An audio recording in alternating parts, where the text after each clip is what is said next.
Salutations mes amis. Aujourd'hui, nous allons examiner une question très importante. Que fait Jésus maintenant? En tant que chrétiens, nous savons que Jésus est venu sur cette terre, qu'il a vécu une vie sans péché, qu'il est mort sur la croix, qu'il est ressuscité et qu'il est monté au ciel.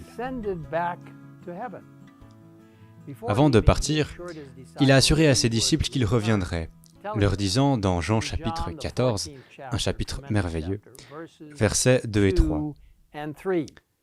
Et le texte dit, « Je vais vous préparer une place, et puisque je vais vous préparer une place, je reviendrai, et je vous prendrai avec moi, afin que là où je suis, vous y soyez aussi. »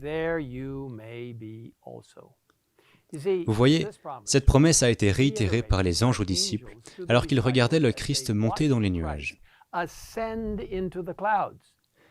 Homme de Galilée, disait-il, pourquoi restez-vous à regarder le ciel ? Ce Jésus qui a été enlevé au ciel du milieu de vous reviendra de la même manière que vous l'avez vu aller au ciel. »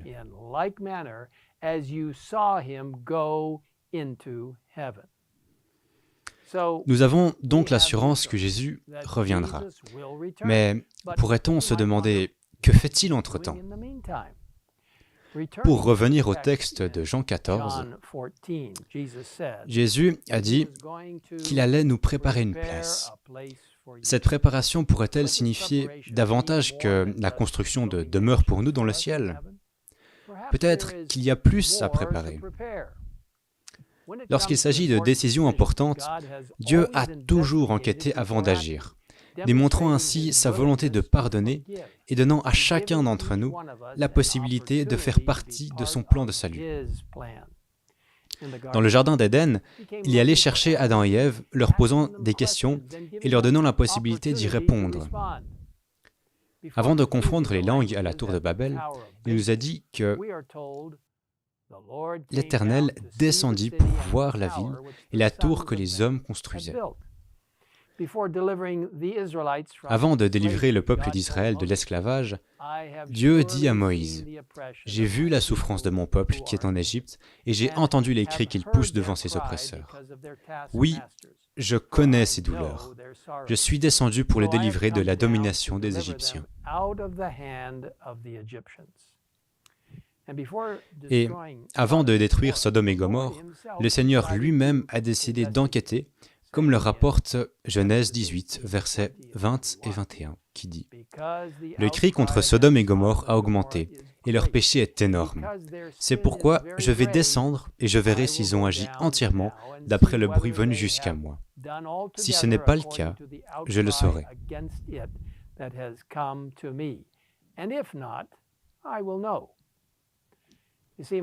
Vous voyez, mes amis, avant le retour de Jésus, il examine la terre entière, tous ceux qui ont vécu, chaque choix que chaque personne a fait. Dieu veut qu'il soit clair pour nous et pour l'univers qui nous regarde que pas une seule personne ne connaîtra le destin qu'elle n'a pas choisi. Car, voyez-vous, Dieu n'est pas contraignant, il ne nous oblige pas à le suivre.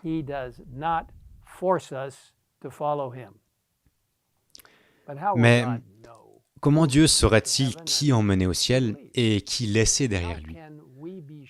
Comment pouvons-nous être sûrs que ses actions sont justes? Dans Daniel 7, versets 9 à 11, nous lisons qu'il y aura un temps où les désirs et les actions de chaque personne seront examinés pour voir ce qu'elle veut vraiment, faire partie du royaume de Dieu ou non. C'est ce qu'on appelle l'instruction du jugement. Dieu pourrait examiner le cas de chaque personne en privé et dire simplement à chacun de lui faire confiance, mais il ne le fait pas. Dieu ouvrira les livres d'histoire pour que nous puissions voir par nous-mêmes. Il permet à tous les habitants du ciel de participer au processus, s'assurant ainsi qu'il a été juste envers chaque personne. Il est ouvert et honnête. Il ne cache rien. C'est ainsi que fonctionne le royaume de Dieu. En ce moment même, Jésus est dans le sanctuaire céleste, travaillant à réconcilier l'humanité avec Dieu et à déterminer qui désire faire partie du royaume de Dieu. Lorsque ce travail sera terminé, Jésus reviendra. Ce travail important est décrit dans la croyance fondamentale numéro 24 des Adventistes du 7e jour, intitulé « Le ministère du Christ dans le sanctuaire céleste » qui se lit comme suit.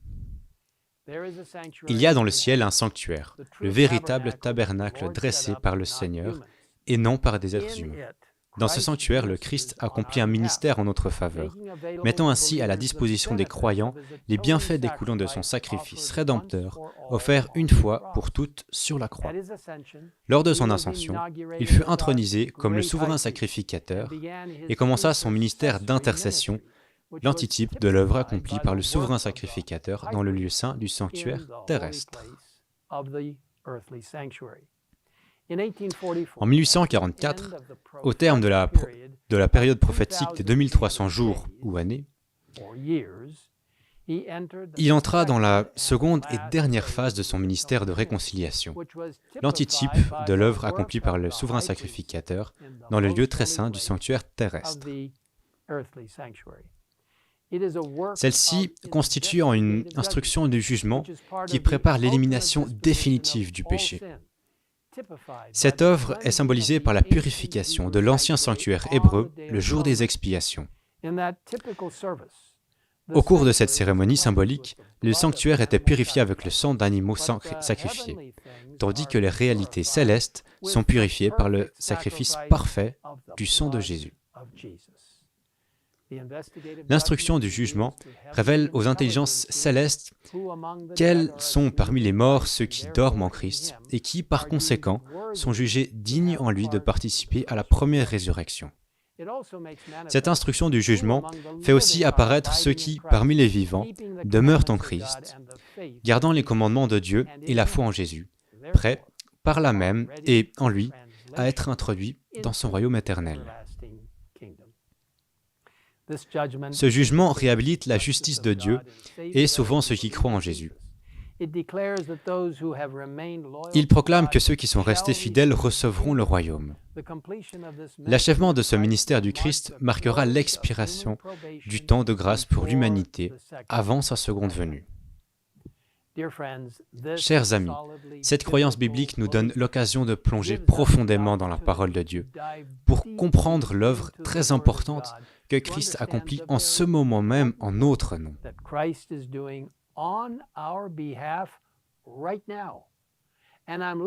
Je me réjouis d'étudier ce sujet avec vous dans les 2 prochaines vidéos. Remercions le Seigneur d'être un Dieu juste et équitable, un Dieu qui nous aime et qui prend soin de nous, un Dieu qui un jour rétablira toutes les choses. Et maintenant, prions ensemble.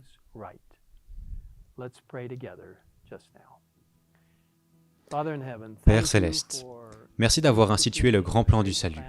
Merci de nous aider à le comprendre au travers du ministère du sanctuaire.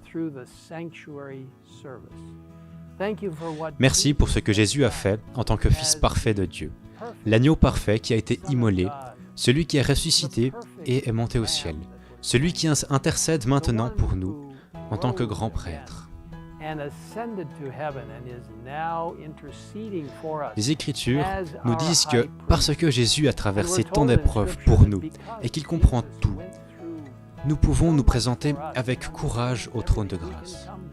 Seigneur, alors que nous attendons le retour de Christ, nous te remercions pour le plan du salut, pour le ministère du sanctuaire et pour l'instruction du jugement qui nous aideront tous à comprendre pleinement que Dieu est juste, équitable et aimant. Nous te prions, par la puissance du Saint-Esprit et par la grâce et le sang de Jésus, de sauver chacun d'entre nous. Merci de nous avoir écoutés. Au nom de Jésus-Christ. Amen. Thank you for hearing us. In Christ's name, amen.